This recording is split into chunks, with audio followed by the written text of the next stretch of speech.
السلام عليكم ورحمة الله. زي ما انتم شايفين كده ديت ركنة 2 متر في 2 متر و40. الشازلونج دوت 2 متر بالظبط، وكده كلها على بعضيها 2 متر و40. طبعا فيها دورانات، دوران هنا اهو ودوران هنا ماشي. طبعا لازما يديني الشكل برضو، ما ينفعش يبقى عادل هنا، لازم يبقى فيه دورانات فيها ماشي. طبعا السفنج طبعا انا معودكم بالكثافات العاليه. طبعا دوت سفنج كثافه 48 زي اللي انتم شايفينه دوت كده ماشي.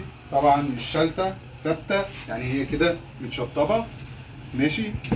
طبعا تحت معمول استك البرنس. طبعا بيبقى في انواع من الاساتك ديت، مش معنى اللي هو اصفر يبقى كده الاستك كويس، لا، في اساتك ياما بتبقى صفرا لكن النوع بتاعها وحش. وفي البرنس منزل حاجات عاليه وحاجات اللي هي مكوكبه السوق، فلازما الحاجه تكون معروفه بتاعتها، والجوده بتاعتها بتبقى معروفه تمام. زي ما انتم شايفين كده دي الشكل النهائي بتاع الركنه. بوري لكم صوره الموديل اللي انا كنت شغال عليها، نفس النظام ونفس الشكل، حتى نفس القماشه. طبعا القماشه ديت كتان، لونها بيج عشان بتختلف في الصوره او في الفيديوهات.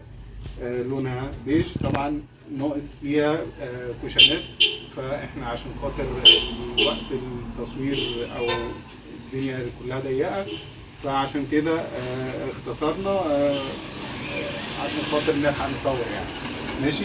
ولسه في رجول، انا بس حاطط ركب تحت تكايات عشان خاطر الحاجه اللي تحت ما تتوسخش، انما الرجول لسه ما خلصتش، لكن هتبقى في نفس المستوى كده، مش هتبان يعني تمام.